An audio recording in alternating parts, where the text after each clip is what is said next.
Achieving goals and achieving success means nothing if it doesn't fulfill you. Keep watching.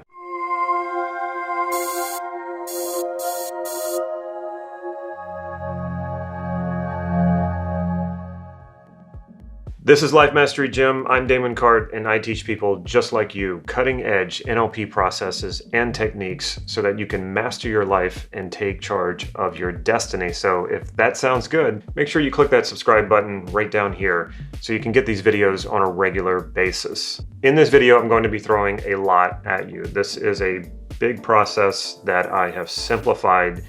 And so in order to put all these pieces together, we have put some free resources in the description below. If you go down into that description, you'll see that there are links. You can certainly watch this video first and then go download all the parts that I'm talking about so that you can then have a good understanding of how this all fits. Or you can go straight to the links now before watching the video, download all the parts, and then start watching this video and go step by step through it. Either way works just fine. What this video is about is mapping across, and mapping across is sort of like one of those DNA structures of NLP. Mapping across is used in almost every part of NLP. It's basically take what's working, find out how to model that, and then once you have a model for that, then apply it to the areas that are not working. And this goes all the way back to Abraham Maslow, who basically was maybe not the first person to say this, but he was really the person who was really pushing this idea of, instead of looking at everything that's wrong with people and trying to study that and trying to find solutions for it, we need to also look at what's right with people. And this was really the underlying theme of the human potential movement, which gave birth to Neuro Linguistic Programming, NLP. So in NLP, it's always about looking at what's working, modeling that, and then applying that model to what is not working and see if it works that way. And if it doesn't, of course, we go back and we keep modeling until we figure it out. Now, this can be normally, well, the way that NLP normally works would be modeling someone else, someone who has the success that you want. So you go and you model them using NLP, you apply it to yourself, and if it works, now you have an NLP model. But what we can also do, and this is also what we do a lot in NLP, is we look at ourselves and we say, okay, what's working for me in my life? What areas am I good at? Where am I successful? Where am I fulfilled in life? And then looking at the areas that I'm not successful or that I'm not fulfilled and say, okay, well, how do we model that structure and then apply it to those other areas? And so that's really the basics of mapping across. And you can use mapping across in many different ways. Probably the most common way is to use submodalities. If you're not sure what submodalities are or how to do mapping across using submodalities, again, there is a link and then there is a PDF that you can download that will show you how to do that. And there will also be a video down there showing you how to map across it. We've done videos on mapping across. So let's just get right into this. What do we need to do first? Well, where is an area of your life that you are very fulfilled? And don't tell me that you're not fulfilled in any area of your life. That is just simply not true. It's easy to overlook the areas that we are fulfilled in life because we just think, well, that's how it should be, right? We should just, it should be normally that things go well in all areas, but I'm focused on the areas that are not going very well, so I'm not paying attention to the areas where things are going well. So take a moment and think to yourself, where in your life are you fulfilled? And I recommend breaking your life down into 3 to 5 major life contexts. So it could be things like your family life, it could be parenthood, it could be your career, it could be even a hobby that really, really fulfills you when you do it. It might just be something so simple. So it's there. You have something. You have an area of your life where you feel fulfilled. So choose one. And then we're going to go through some questions here. Once you've chosen the area of your life where you do experience fulfillment, ask yourself this question. On a scale from 1 to 10, how clear are you about what it is you want in that area of your life? So it's the area of your life where you're already fulfilled. How clear are you about what it is that you want? Now, you may have never asked this question before because a lot of these things are just sort of presupposed. They're sort of just assumed. A lot of these things are unconscious, but now we start bringing it into consciousness. So you might have never thought, well, I don't know. I don't really think about what I want. It just sort of happens, right?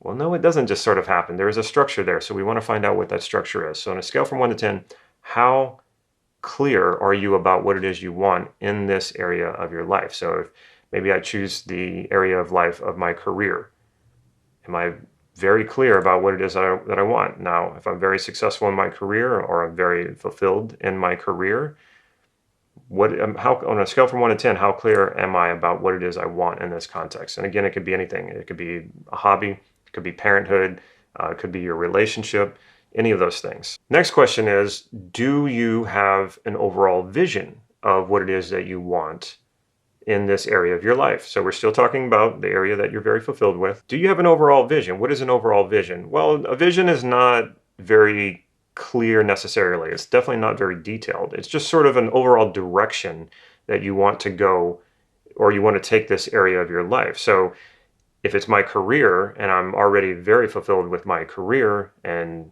maybe I'm a CEO, or maybe I'm not a CEO yet, this would be a good one. So I'm in middle management, I'm very fulfilled, and my overall vision, well, what would my overall vision be? Well, maybe my overall vision is to be the CEO one day. Or maybe my overall vision is to start my own business. I'm an employee in this business. I am fulfilled, but I feel there's greater potential here. And maybe my overall vision here is to eventually have my own business. So that would be a vision. So do you have a vision in this area that you're very fulfilled by? And this can be a hobby.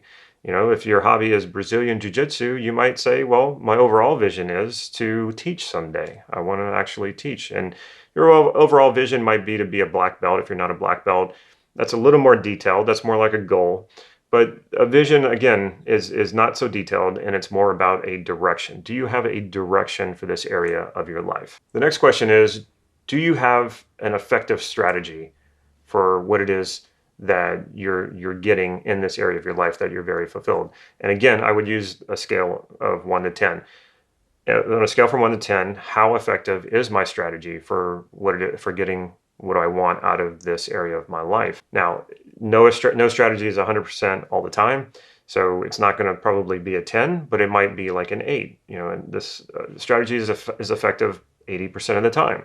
So then you would write that down, that my strategy for getting what it is that I want in this particular area of my life is very effective, and I'm actually going to rate it. The other question, sort of a sub-question to this one, is do I have more than one strategy for getting what I want? So say I'm learning a language, and my overall strategy is just lots of input right now, and then later I'm going to add in a lot of practice. So my one strategy that's very effective is I take a lot of input and I read, I listen, whatever ways that you can have input. I watch movies in the language, and so I'm gathering all this input, but at a certain point I have to start speaking it. So that might be a second strategy. Another strategy is to actually practice speaking the language. So in this area of your life that you're very fulfilled, do you have more than one strategy? Next question. What internal resources do you use within yourself in this area of your life that you're very fulfilled? Now you might be thinking, well, what do you mean resources? Well, we want to look inward, not outward, because yes, there are outward resources and there are resources within us. And one way that I like to point out what a resource is basically, what is a state of being completely resourceless? What would that state be? Well, that's panic. And that's why they tell you not to panic during a crisis, because you're not accessing any of the resources within yourself. Anger, fear, any of these really strong emotions tend to narrow our focus, so we lose access to our resources. But if there's an area of your life where you're very fulfilled, you're probably also very resourceful. So now take a moment and think, well, what are those resources? Examples of resources could be curiosity. A resource could be flexibility, adaptability. It could even be things like a sense of humor. So, or persistence, or optimism. All of these could be resources. So what resources are you drawing on in this area of your life where you're very fulfilled? The final question, what qualities of who you are? Now, this is very similar to resources, but I'll explain the difference. So what qualities of you make you fulfilled, or make you good at, or whatever it is that's creating the fulfillment in this area of your life? So what qualities of being? Now, the resources will sound very much like the qualities, because when we think about resources, they often are they could be used interchangeably with quality. If the resource, I'm using the resource of persistence, well, I can also be a persistent person. That could be a part of who I am. That could be a quality. So what's the difference? Well, a resource is something you access when you need it. A quality is something that is true about you. So in this area of my life where I'm fulfilled, maybe I draw on the resource of flexibility and persistence and optimism. So these are resources I draw on. But when I step outside of that context, I don't necessarily feel that I am persistent and flexible or that I have a good sense of humor. For some reason, it's context specific. So that would be more like a resource. When it's a quality of who you are, it doesn't matter where you go, and it doesn't matter how far into the future you project in time.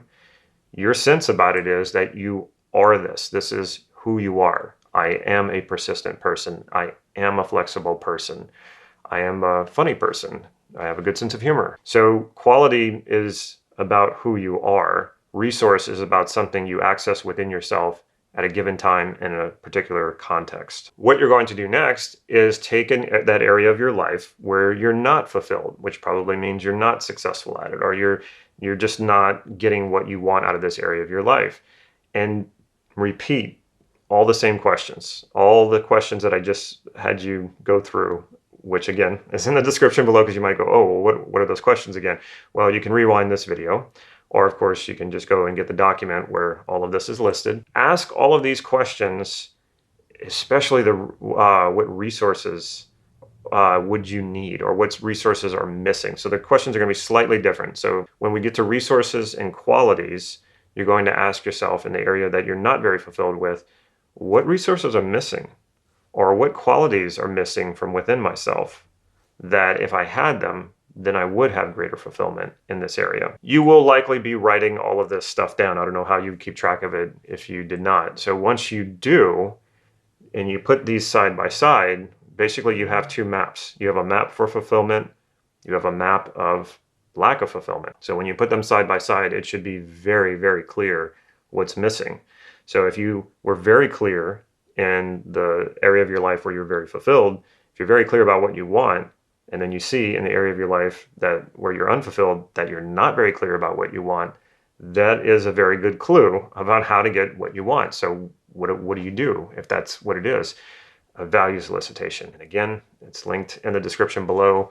I have a document on how to go through a value solicitation. Very, very powerful for getting very, very clear about what it is that you want. Now, if you put them side by side and the vision is missing, you have vision in the area of your life where you're very fulfilled and you don't, in the area of your life where you're unfulfilled. Again, a value solicitation is extremely powerful for this, because you can take those values and project a vision of what it is that you want in this area of your life. Now, for everything else, if you find missing pieces in the other questions, what I would recommend is also in the description below, we do have an assessment that you can take that will ask you good questions where you fill in the pieces, and then it'll give you an assessment of that to let you know, okay, well, this is where you want to put your attention. And so for strategies, this is very, very helpful. For resources and for qualities, this assessment is going to point you in the right direction. So I recommend that you take that assessment if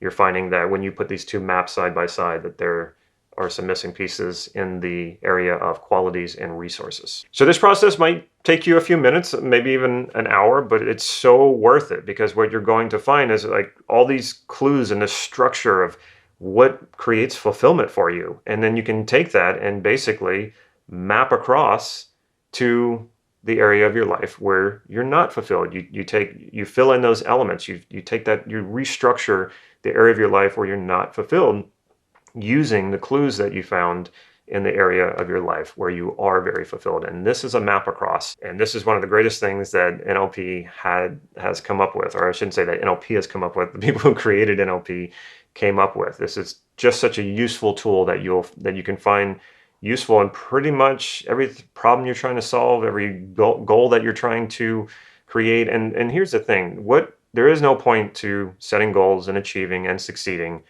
if it's really not about your fulfillment. And that's why I chose fulfillment and lack of fulfillment for this video to do a map across, because really, why are you trying to succeed at anything or trying to achieve anything? You want fulfillment. We all want fulfillment. So understand that, understand what fulfills you in your life, and then take the parts that are not fulfilling and map them across using that structure. And you will find that this is an amazing tool that works pretty much every time. It is a process. It might not happen in 15 minutes, but you keep working that process and you keep doing it, you keep eliciting this information and you keep applying, and it will work. If you like this video, make sure you give it a thumbs up. And if you haven't already, make sure you click that subscribe button so you can get these videos on a regular basis, and make sure you also hit the bell so you'll be notified when new videos come out, which is twice a week, Wednesday and Saturday. Last but not least, if you can think of a friend or a family member who would find this video helpful, be a good friend, be a good family member, and share it with them. Take care.